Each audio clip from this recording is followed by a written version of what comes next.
Hey guys, before we start this video, I just wanted to let you guys know that these Australian fires that these players are talking about, if you are not aware that these Australian brush fires have not been stopping and people are sacrificing their lives every day to save these animals and to save people that are being affected by these fires. So I wanted to give you guys a chance. If you want to donate to the cause, I'm leaving links in the description below to some websites that you can donate some money to help these people out and to help the community out down there in Australia. And I wanted to let you guys know that we're all trying to do our part here. So make sure you are being involved and seeing how you guys can help in every way possible. So make sure you guys check out the links in the description below to see how you guys can help out with these situations that are going on and affecting our world as well.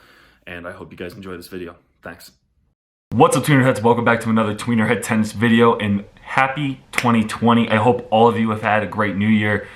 I mean, tennis season's finally here, and it's a new year, it's a new day, and I'm on vacation.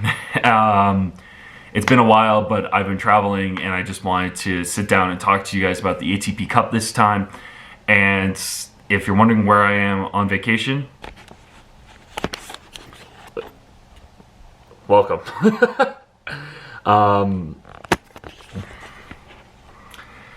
I've been traveling a lot, so if I seem tired or groggy or if I mess up my words, sorry, but it's higher altitude and I'm just kind of out of it. But I wanted to get this video done for you guys.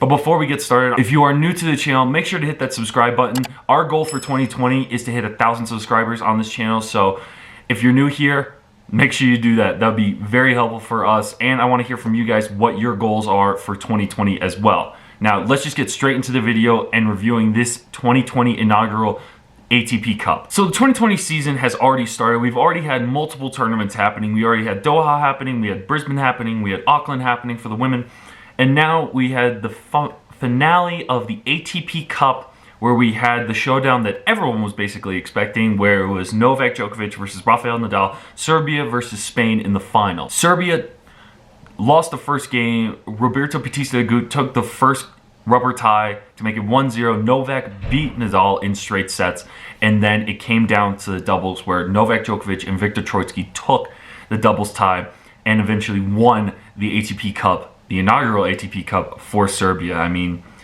I don't think anyone else expected anything else to happen. I mean, I thought Australia, of all the teams, Australia was going to be a big winner here, but they lost to Spain in the semifinals, but that's just a tough loss. A lot of players and countries surprised me, but we'll talk about that later. To break down what was happening in the final, I was very surprised that Rafa didn't... What? Guess I moved spots. Don't worry about it. I was surprised that Rafa didn't play doubles at all. He's been playing doubles in the past, but I don't understand why he didn't play then. I thought it would have been really good for them to have him in the arsenal like Djokovic was playing for Serbia.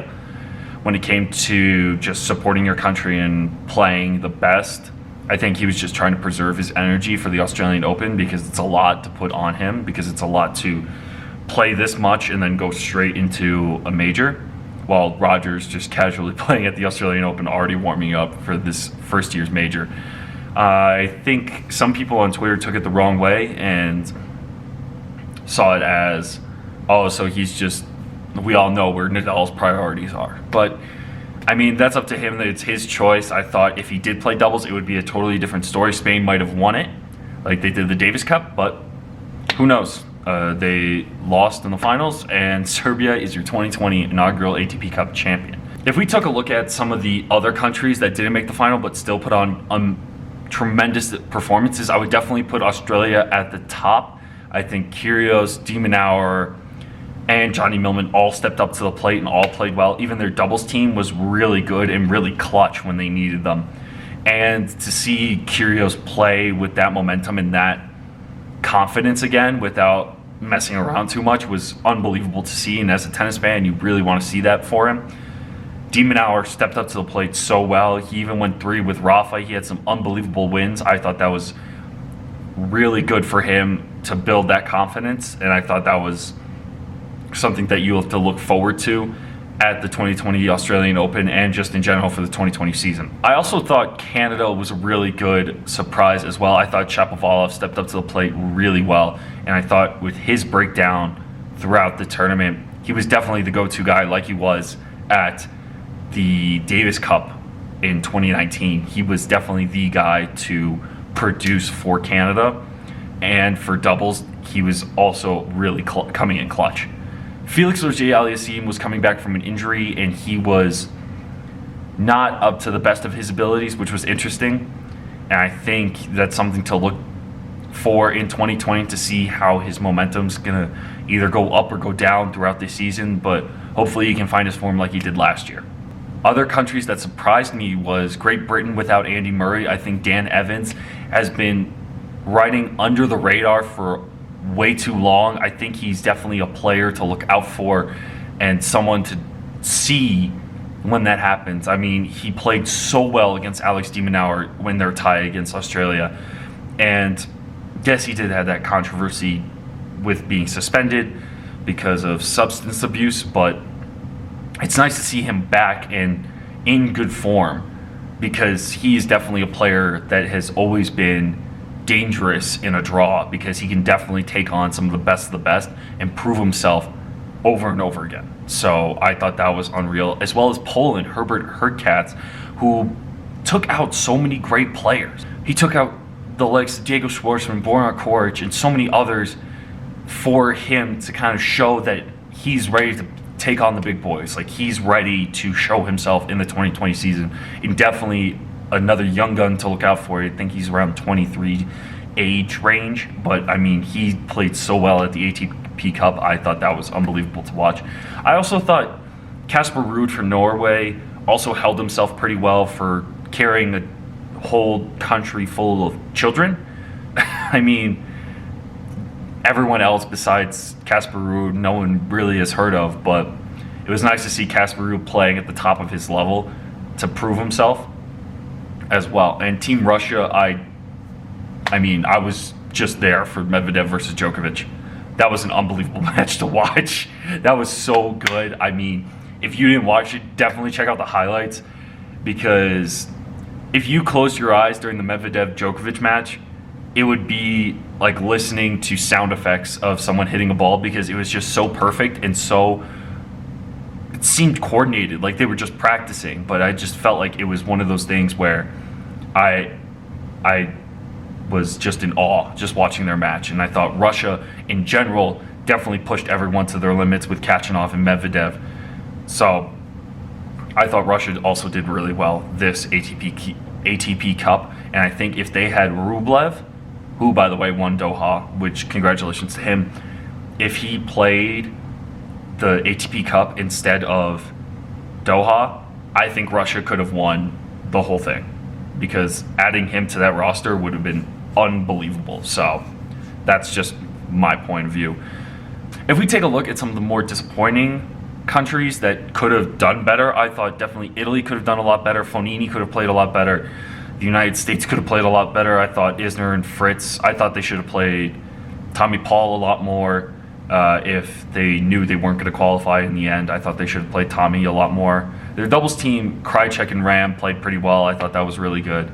France should have played a lot better as well, in my opinion, with Monfils, Simon, and Benoit Paire. I thought they were definitely a danger, but turns out they really weren't.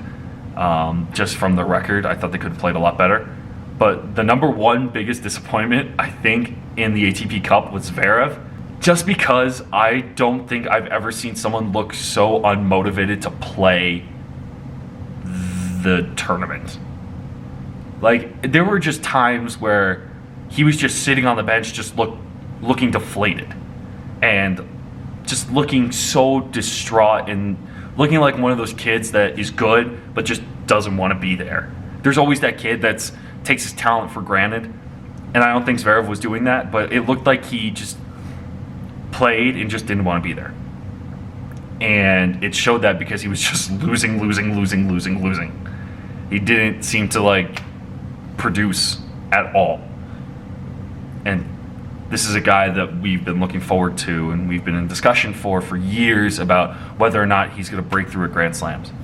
I mean, he lost to Tsitsipas, and Tsitsipas looks like he's going to take his place for being the next guy to win a major after he won the ATP Finals in 2019. So Tsitsipas had a pretty good ATP Cup, but his match against Kyrgios was one of the best ones at the ATP Cup.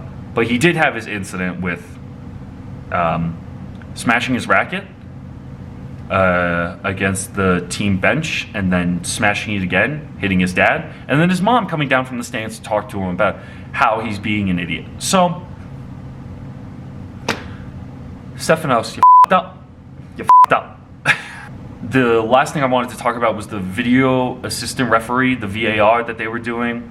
I thought it was an interesting concept. I think they should have, like, you saw throughout the tournament that some people were challenging foot faults, some people were challenging when they called the ball out and how it affected their swing. Stuff like that, which I think can usually help in some scenarios, but when we compare it to soccer, some people are yes and no.